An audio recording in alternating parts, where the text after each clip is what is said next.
Viewers আসসালামু আলাইকুম। গুপ্তবিদ্যা সন্ধান ইউটিউব চ্যানেলে সবাইকে সুস্বাগতম। পুরুষ লিঙ্গ সম্পর্কে আলোচনা, তো এটা একটা খুবই গুরুত্বপূর্ণ জিনিস। তো যাদের পুরুষ লিঙ্গ দুর্বল,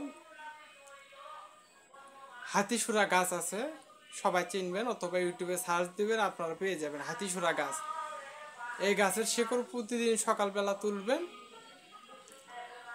তুলে ধুয়ে নেবেন, ধুয়ে নেওয়ার পরে একটা পান নেবেন, নেওয়ার পরে পানের সাথে চেবাই খাবেন। সন্ধ্যার সময় একটা গাছ তুলবেন, তুলে ওই একইভাবে পানির সাথে খাবেন। তো এই একই নিয়মে আপনারা 7 দিন খাবেন। আল্লাহর রহমতে আপনাদের পুরুষ লিঙ্গ ঠিকই চলে আসবে। আল্লাহর রহমতে ঠিক হয়ে যাবে। আর দৈনিক যদি আপনারা মধু মালিশ করেন, পুরুষ লিঙ্গে যদি দৈনিক রাতের বেলা করে শোয়ার আগে মালে মধু মধু দেন, মধু দিয়ে মালিশ করে রাখেন, তাহলে এটা যদি 3 মাস করতে পারেন, আল্লাহর রহমতে এটা লোহার মতন শক্ত হয়ে যাবে।